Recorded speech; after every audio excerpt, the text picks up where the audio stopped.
welcome everyone. I'm Laura Rogers and this is Power Hour. Been doing this for 6 or 7 years. This is my weekly show Wednesdays at 11 Central where I talk about Office 365, now called Microsoft 365, and all the things you can do just out of the box without having to necessarily be a dev or be super technical. And I send out my newsletter before Power Hour and you all vote. So you all voted on the topic today, which is Power Apps Monitor and how to use it. So we'll be talking about that, and we are chatting in Teams. So that's the fun of having a live show, is that we have live chat the whole time. So we're using Teams, and wherever you're watching this video, there is going to be a link below it to request to join in Teams if you haven't already. And then once you're in Teams, I'll show you in Teams how to get to chat with us. All right. So let me go ahead and share my screen. And let's see. Got a little, the edge is showing there. There we go. Okay, so here's all that prep time I had, and I still managed to mess up a few things as usual, right? Okay, here's our Teams. So when you're in Teams, just logged in at your company or however you're using Teams, you'll see your name at the top right, and you'll see the name of your company next to it. And then you can click, there's going to be a drop down with the name of your company next to your face. And then you click that and flip over to IW Mentor Power Hour, and then you'll be in here. And so you'll see the Power Hour channel, and the general channel is where you'll go. Ideas are where you can post ideas that you have for Power Hours. And there's the general channel, and then each week I add a tab here for our chat. So this week's tab is 1216. So you go to 1216, and then if you don't see the little chat, you click this little icon here to get to the chat. So now you can see everybody, and you can see the video and watch Power Hour live while we're chatting. So it's perfect. It's all together in one place. Okay, so that's how you can get to Power Hour, and let's go ahead and talk about the monitor in Power Apps. So here's Power Apps. I'll zoom in just a little bit here. Let's see, like that. There. Okay, and I'm going to be going across, from different tabs as I'm doing this. So I need to be able to, I'll be switching from tab to tab as I show you different things.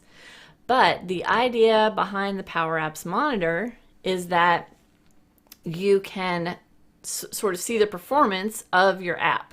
So when it first came out, you could only see the performance, see the monitor while you were in an app, working on it, designing it.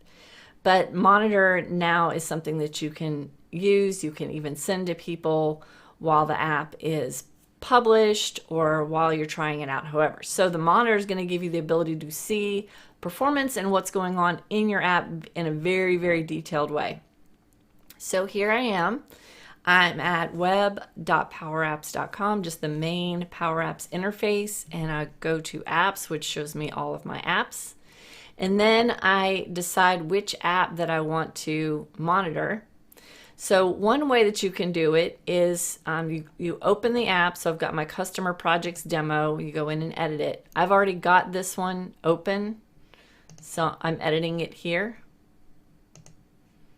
All right, and then in the app, this is just one way to do it. You can go to this little icon way over here on the left for the advanced options and click on Monitor and go to Open Monitor. And when you click Open Monitor, that will open your monitor. Let me close the one I already had open. That will open your monitor in another tab. And it's going to be blank by default. So it doesn't look like much. It's just a big empty screen.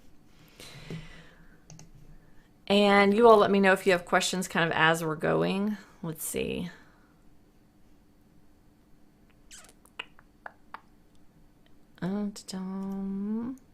Yep, okay. Just making sure. No delays, no problems. Okay. All right, so then you're going to see just nothing here. So it's basically, it's waiting for you to start trying something in your Power App. So that's why it's helpful that it's got a couple of different tabs here, because one tab is where you can see the monitor, and then the other tab is where you're actually clicking around and doing stuff in the Power App. So I need to look at the monitor and then don't close the monitor, but just flip back over to the Power App. So now I'm in my Power App. Let me go to the home screen of my Power App and start clicking around. So I click on customers. So the first thing I click on, let me see what that did. So it looks like it shows me what I'm doing. So I clicked on customers and it shows me user action, and it tells me exactly what I clicked on. So this is, let me close this little pane right now. This is the control, and it says button main customer. So that is the actual name of the control in Power Apps. So we talk about in my Power Apps classes that I teach, especially in my advanced Power Apps class, that it's really important for you as the Power App creator to name things appropriately. It really helps you in writing formulas and everything. Well, it also helps you in the monitor. So if I see BTN main customer and I see SCR customers, that means that SCR customers, that is the screen that I'm on, and BTN main customer, that is the button that I clicked on. So I can see in the monitor that somebody clicked a button. So I'll go click on a customer. I can see a list of projects. And then when I go back to the monitor, so you can see that there are more and more rows showing here. So then it will just keep logging everything that I'm doing in here, and it really helps to be able to see the data and duration here. So let me go, I'll go click to create something new, like a new project. I'll say Fun Friday project. And just going to make some things up. I'm using all these fields, so it's going to record everything that I'm doing in here. Project status, type. I'll just make up some hours, and I'll get Chris will be my project manager for this new project, and save and finish. And then so I can go back out to my app, and I can go back to here, and I can see I've got more that it's collected, and I'll go do something else. So I'll go back to my start all over if I want, go back to the home screen. I can see my customers. I can see any particular project in here. So I can go add more time in my little time entry form for a project. So on the 9th, I did 5 hours worked on homepage for that project. And click around some more, go to my little social feed. This is a gallery. I think I was playing with it. That's a gallery of tweets, so it's going to be connecting to Twitter here. And then so you can also see the duration, which is going to be really helpful. So the duration in milliseconds here, if I go larger to smaller, this tells me how long it takes to do each thing. So when I look at this control, so it looks like this control here, this drop down called DRP project type, it took 604 milliseconds. And I have some controls that they don't have pretty names. They've just got the default value that it already had in the control. And it tells me even specifically what property on that control that it's referencing. So if I click on this one, I can even see all these detailed results of every single thing. So you can really, really dig in. It lets you filter and sort on every single column header in here. And we'll get more into the interface too, but I want to show you kind of some of the data here first.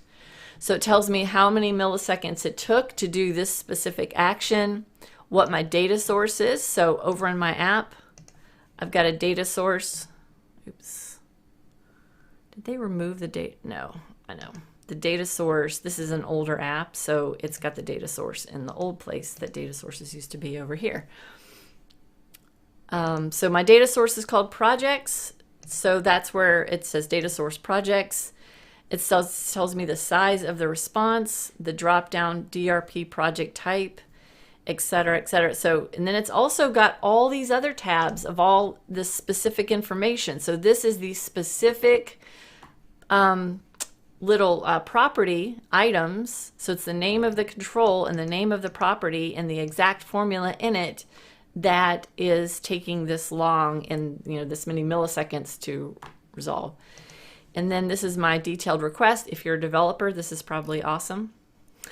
And then this is the response, and that's telling me the actual data. So if I go like to this other one, I can see my formula here, the response.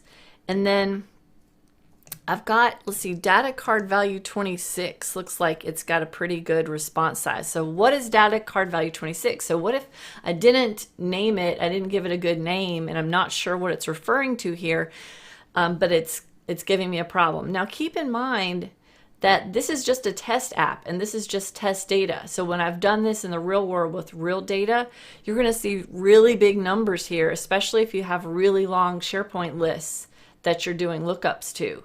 So this becomes more of a problem with performance when you've got bigger apps with more data and more going on in them. So just keep in mind that these numbers are pretty small because it's just a test app.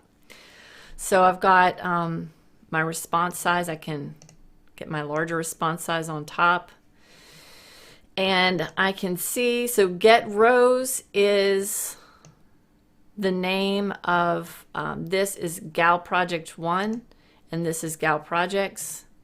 And then, let's see, I had one that was a drop-down box. Okay, here we go, data card value 26. So I don't know what data card value 26 is off the top of my head. It's something that I didn't give a nice name.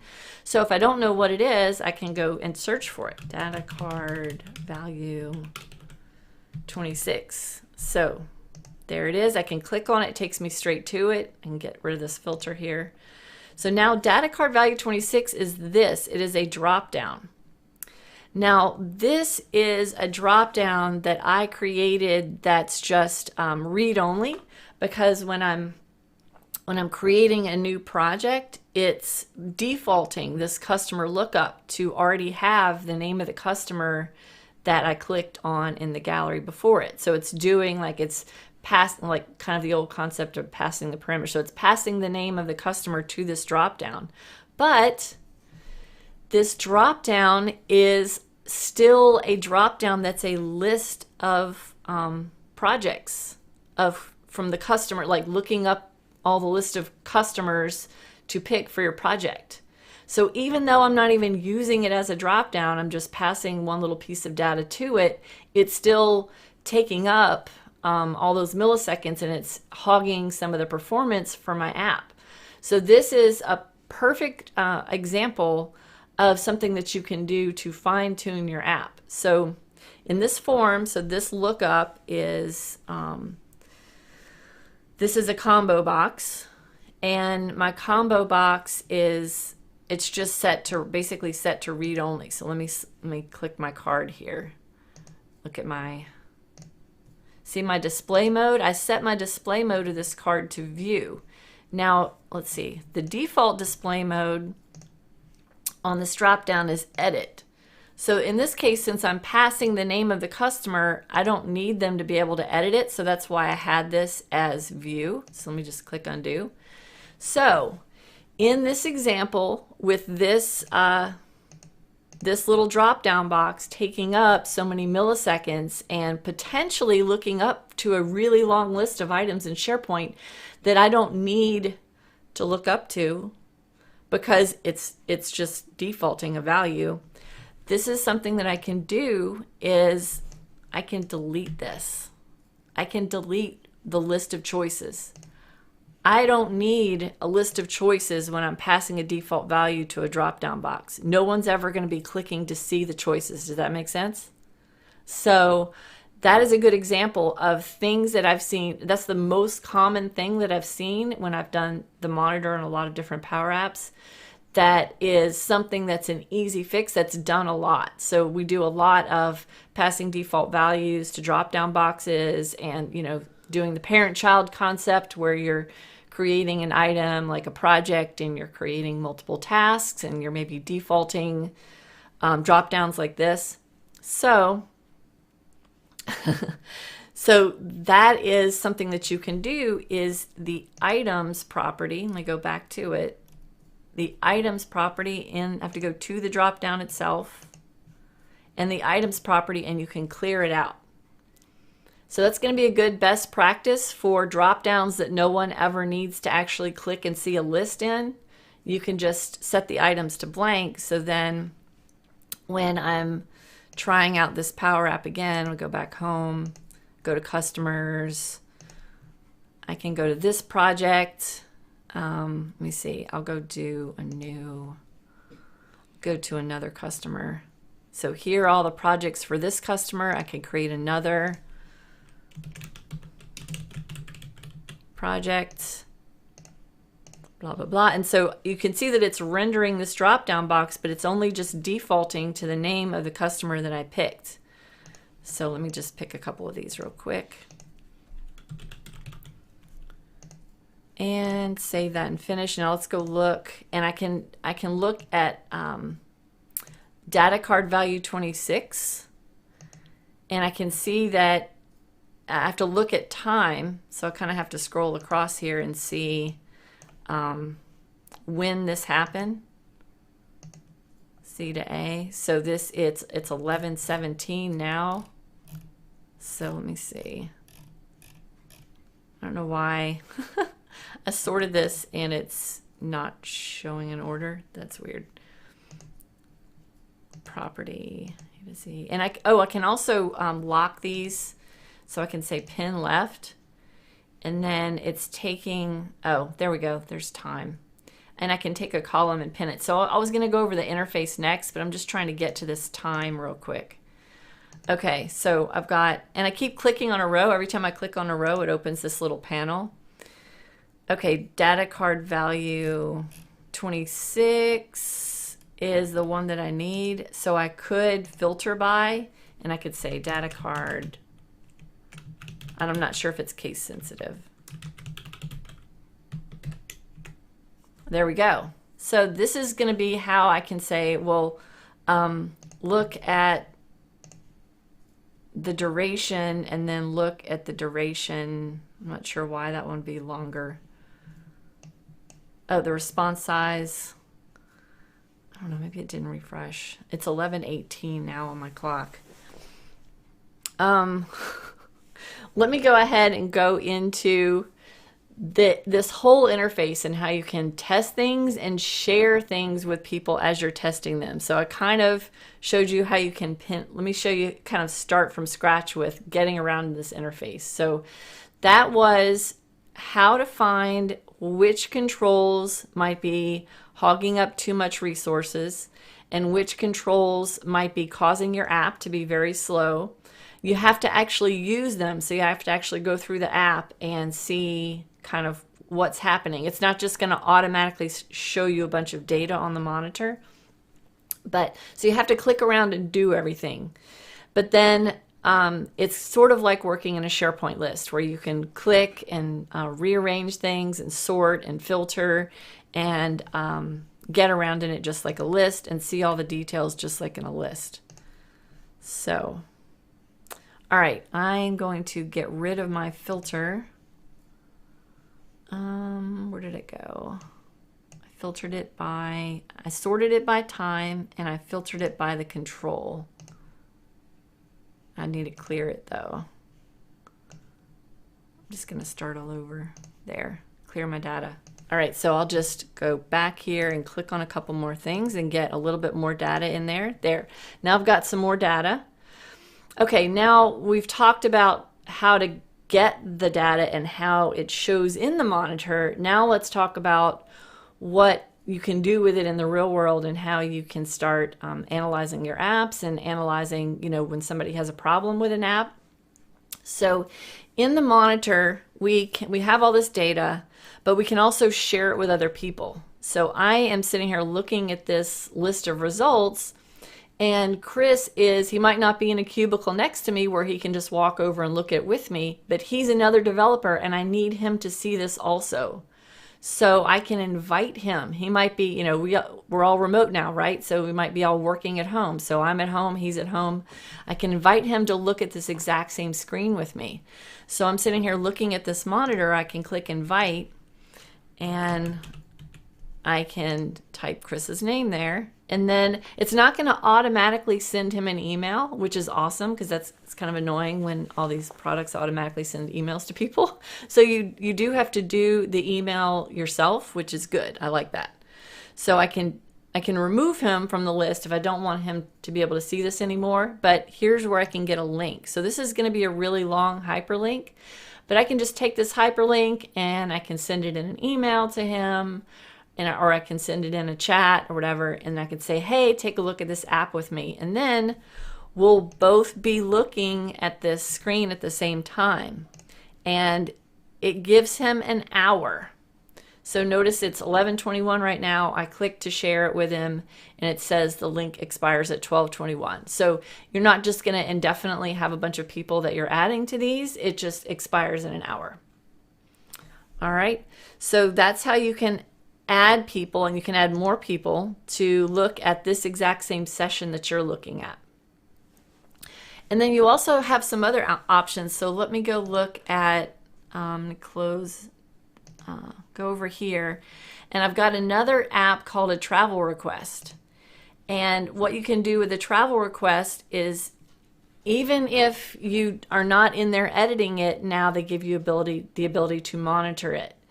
And if it's already a published app, you can monitor the actual published version of it and people using it, which is huge. This is really useful. So I can click here and choose monitor, and I already did that. It's right here. And then look at this one. It's got a lot of errors in it. So I'm monitoring this one, and look at this. It says play publish app and connect user. So not only do I have the invite where I can invite somebody to look at the monitor with me, if I've published the app, I can actually do these. I'm going to have these other buttons. These other buttons won't be here if you haven't published it. All right, y'all following me? You're being very quiet. Of course, the whole thing could have broken and I wouldn't know the difference. All right. Say hello.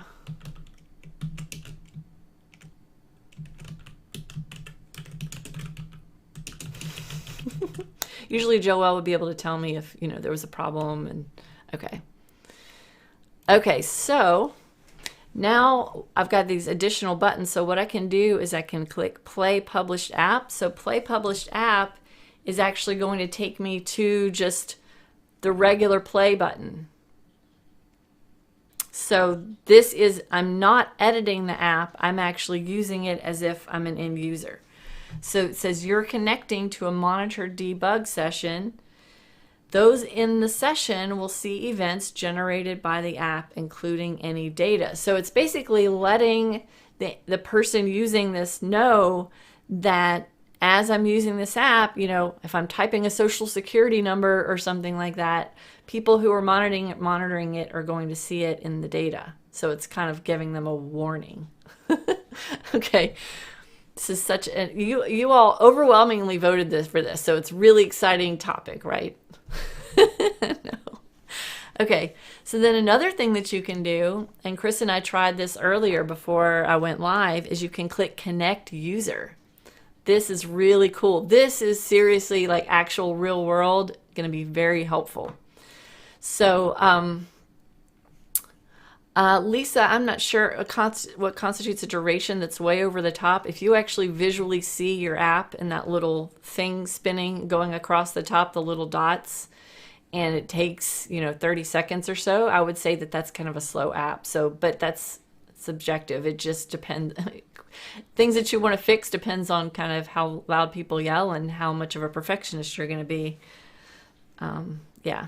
All right. So I can click connect user. So connect user means, and I already did this, is I typed Chris' name in here, and then I sent him this hyperlink. Okay. So then you send the user the hyperlink. It's not going to automatically just look at any random user who's using the app right now and monitor them. It's only going to do it to whoever you send this link to. So I said, Chris, I'm going to send you this link. And I sent him, I copied this hyperlink for the connect user thing. And when he opened this link, it opened the app as an end user. So this is not, I'm not in the design mode or anything like that. I'm just as an end user. So then as you're clicking around in the app and doing stuff, and it's recording, see, something's wrong with this. It's recording what I'm doing. And so then this is what I'm monitoring. So it's monitoring what's going on while that user is using it. All right. So another thing that you can do in here is you can save your results. So I'm doing my monitoring. Maybe I want to share these results with Chris, but he's not available right now to invite to go look at the monitor with me live currently. He's busy, but I can save the results and just look at them later. So I can say download. So this downloads a JSON file. So then I can go later and I can go upload. So I like clear my data out and upload, and then I'll be able to go upload that JSON file and go look at it later. And that way I can tell, I can just kind of save it off and go analyze it later. So that is a great point. Does it tell which user? So let me see. Let me close my customers and projects one. Hey Chris, can you go do stuff in that travel monitor, that second link I sent you real quick? Yeah. So this is, I'll close the other one. Let me see. Let me close this other app so that we're just going to do the travel request one now. And we can go dig into those errors and, you know, see what they are and things like that. Okay, close that, and then connect to user. So are you in it right now doing stuff? No. Oh, no. Okay. That's okay. Wasn't sure how fast. Okay. He did something. Look at that. It appeared. So now I'm not doing anything. I'm not clicking around in the app. But look at this. All these rows are just magically appearing to me now because he is in there working in the app. And so this is a great example of what you can do. Thank you. What you can do when a user maybe tells you that they're having a problem or they're getting an error. And when you log into the app, you don't see it and you don't get the error, then this would be a good way to see what's going on. It doesn't look like it's got a column that tells me what user it is, though. So no, it looks like it's just logging everything. It's showing me errors and stuff like that. But that's a great question.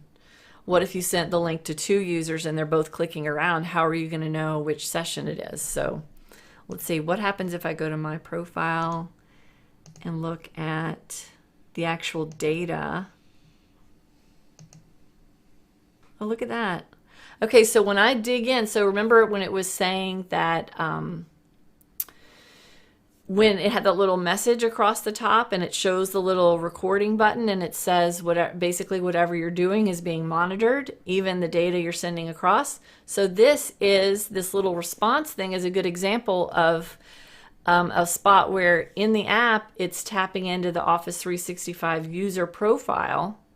And it's getting the user profile data and it's doing something with the app, with that information about that person. It might be filling it in forms or something.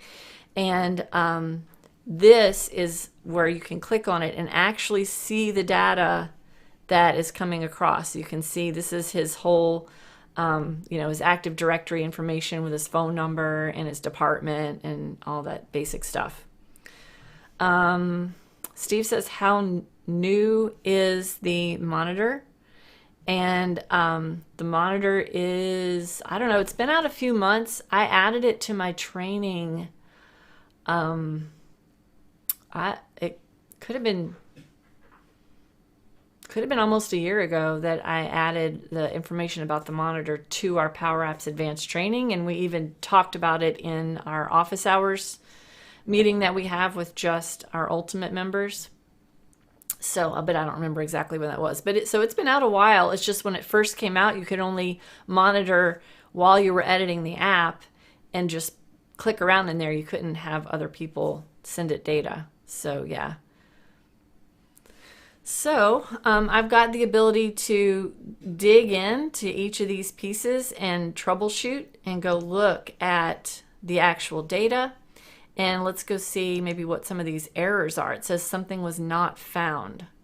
So this is not found. So this is, I have no idea what this is. Let's just go troubleshoot. This app could be broken. It's just a demo app that I created, so I have no idea what's going on in it. But, and also when I'm monitoring it, I can lock a pane. So I can say pin to the left. So that if I pin this time to the left, that way, no matter how far over I scroll, I'll always see the time there. And I can also pin something to the right. So that way, if I always want to see these two columns, those are my most important columns. That's pretty neat how then I can scroll across and still always see these important columns and then always see the column that I have selected here. Let me close my little panel here. Every time I click on a row, it keeps opening back up though. Okay, so I've got my duration is a good thing to look at for things that are taking too long. And then there was one that was showing me errors. So this one says it's an error. It's a control name called Travel Gallery. And it's, let's see, what is the error? Result error, not found. So something was not found in my travel gallery. So let's go see if I've got an actual error in my app. So I'm not in edit mode right now. I'm just clicking through the app so I can go edit that app.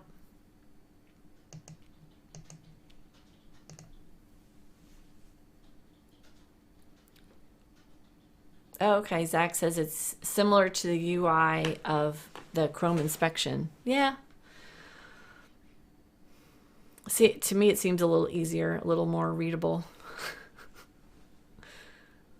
Okay, here I am in my app. It looks like it does have something that's giving me an error in the first place, but let's see what the monitor says the error is on. It's on an operation for its getting rows on a control called Travel Gallery. So that's how I can tell what control to go into. So I could just type Travel Gallery. And so it shows me the control, and then when I click on it, it goes straight to it. So look at that. It's got items from something called Travel Request that has no items. So there's nothing showing here, and there's the error. So it says Travel Request is not found, basically. So let me see. All right, so there's my list called Travel Requests. So anyway, so I'm not going to do like a ton of troubleshooting. I have no idea what I did to break this app whenever I did it.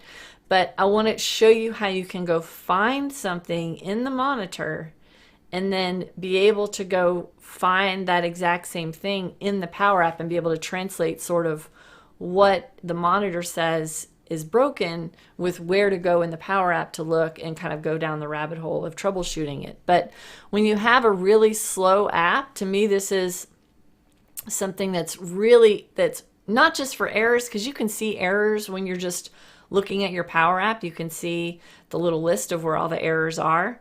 But this is with things that are slow, it's really helpful because you might have a screen with a lot going on and a lot of different data sources, but when that screen is slow, this is a really helpful thing to be able to see exactly what is slow and then what's causing the problem. So like this is my profile is taking a minute to go get the person's profile. It's not a huge problem, but like in that other one, when you have that really long list of things that it's looking up to, where it's showing you a lookup and you don't need a lookup, something like that.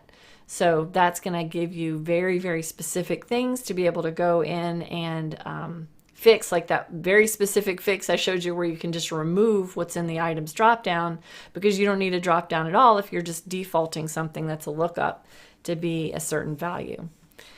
Has anybody tried this out and have any questions that in the chat about how to do this or examples? Let's see. A lot of it, the columns and things like that are kind of self-explanatory. Like operation tells you what it's doing, like it's navigating, or it's getting a user profile, it's going to a certain screen.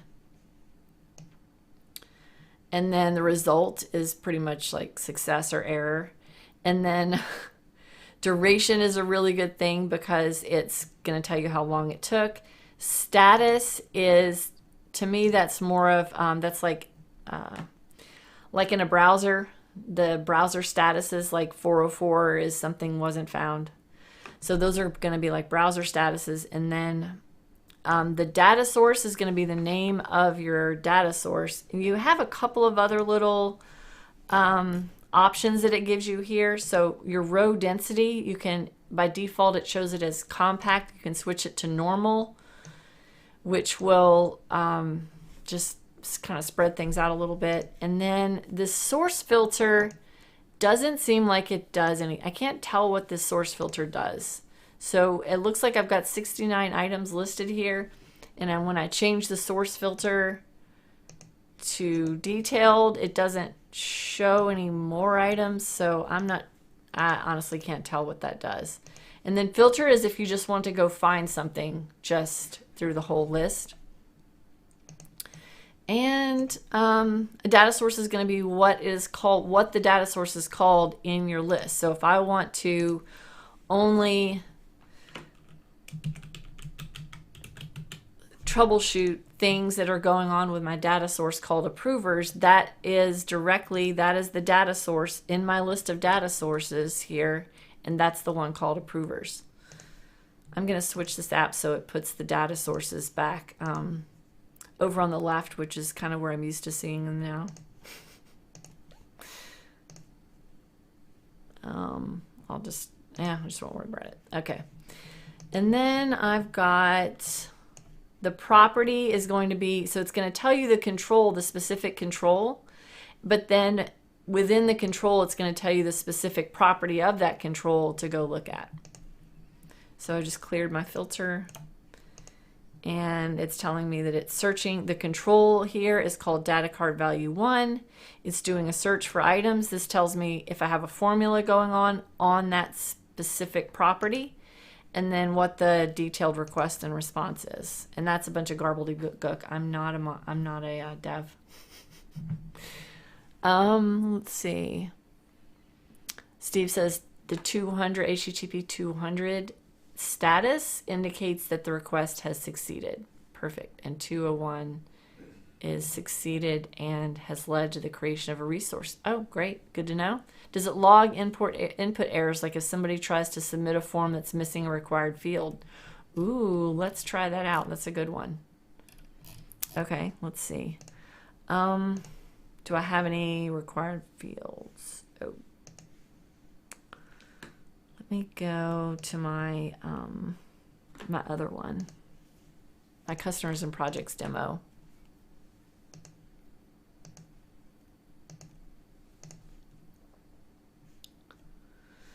And we'll fill out a new timesheet item. This one's got a lot going on. The travel one only had a couple of different screens.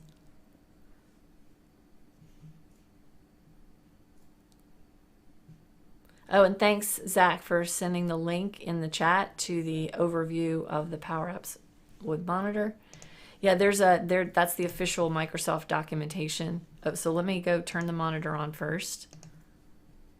Back to my home page, go to Monitor, open Monitor, and go back and click around in here. And I'll do a time entry for this project right here. Now this one doesn't have any required fields. Let me make one required. Work date is required. And I have to unlock it. and just change required to true. I usually, when I'm doing a Power App, I usually don't use the required property in SharePoint. I usually just make things required just directly like this. Okay, so I leave the work date blank and I try and click Save and Finish. And it says an entry is required or has an invalid. Now, what did I do wrong there? What I did wrong in developing the app was I had it navigate me away. I think I did this app a couple of years ago, actually. I had it navigate me away before I knew that the form had succeeded. So that's a really good thing to point out here. So I go to time entry and it's showing me that I got an error, but when the person got an error, I didn't make them stay on that screen and fix the error. They just tried something and lost what they were doing. So that's a great best practice, and this is something that I talk about in my class all the time, is don't ever put anything right after submit form. You want to put it on the on success. So that way they'll stay on the screen and they'll see the error if they get a validation error like that, which will make them have to fix it before they can submit it. So notice it says an entry is required. So I'm going to try that again and see, and then go look at the monitor. So I do some hours and type test, but I don't type my work date in there. And notice that it's telling me an entry is required. It's not navigating me away. So I've got 11:41 here. And it says I'm selecting this button called button 1_1, which is probably this one, which I didn't name. Yep. BTN save finish time. That's another reason to go give things better names, right? And then so it doesn't tell me that there was a validation error. It's just telling me that somebody clicked the button. So now I'll go click the button and have it do, have an on success. So now I'll go try this out and actually put a date in here and then save and finish, and then it navigates away. And then it's got, it's telling me that I selected the button. It's telling me that I selected this data card value 1, and let's see.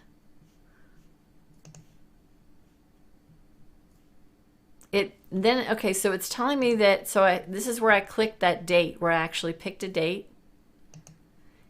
And I can see that I selected this date, 12/9, so this gives me the detailed information about specifically what date I selected. And then what did I select here? I selected this button. And the button is called BTN Save Finish Time. So remember, I renamed it. And then it's telling me the formula was submit form. So I can see that. And then it actually created an item. So it tells me that it created a row in my data source. And then it's telling me that it's counting the rows. So I have a control called gal time entries. That is my gallery that shows me all my time entries, and it's showing all the items. And then it's showing me how long it took to go get all the rows to go show in that gallery. So if I have too many rows showing in a gallery and the response size is too long, then I might not want to show that many, maybe filter it down. And then it's got a search function on that gallery. And it's got a warning, and it's got a delegation warning on that search function, which is on a different gallery in here. All right, that just about wraps it up. I can't really think of anything else to talk about with the monitor. It's pretty much just, in general, that it's good to know that it's there, and it's good to know that, especially if you have a slow app, that's an option that you have, is to go check out the monitor. And then if you have an end user that's complaining about the app being slow or having a problem, and you can't replicate that problem, then this is a perfect thing to do, where you can make sure it's a published app and then be able to show share that link with them so they can go to the link and then replicate what they were doing that caused the error and then be able to troubleshoot it. All right. Thanks, you all. I know it's kind of a boring topic, not as exciting and pretty as things with SharePoint pages, but kind of good to know for you all who are creating Power Apps. And again, thanks for the links, Zach. And anything else? I think that's about it. It was a fun one. So I'll see y'all, and let me look at me. I've still got my screen shared. IW Mentor. Be looking out for the point system that I'll be creating for those of y'all who are students, and that'll be hopefully this week. And then Power Hour is, the next one is going to be the 13th. Does that sound right? Yeah, the 13th. So this Friday, though, for those of you who were Ultimate members on IW Mentor, we have our Ultimate Office Hours, which is where you all ask me questions, submit questions, and we talk through issues and questions and very specific things, you know, like formulas you're trying to work on, and we work through them together, and it's really fun. Yeah, that's a good point, Zach. Nervous to open the monitor with your largest app. Yeah, I feel like I need to go try that now with one of my latest, more complex ones. And we should just make a best practice to do that with all of our apps. So I'm just going to say that's a best practice. Everyone go do that. All right. Thanks, everybody. See you next time.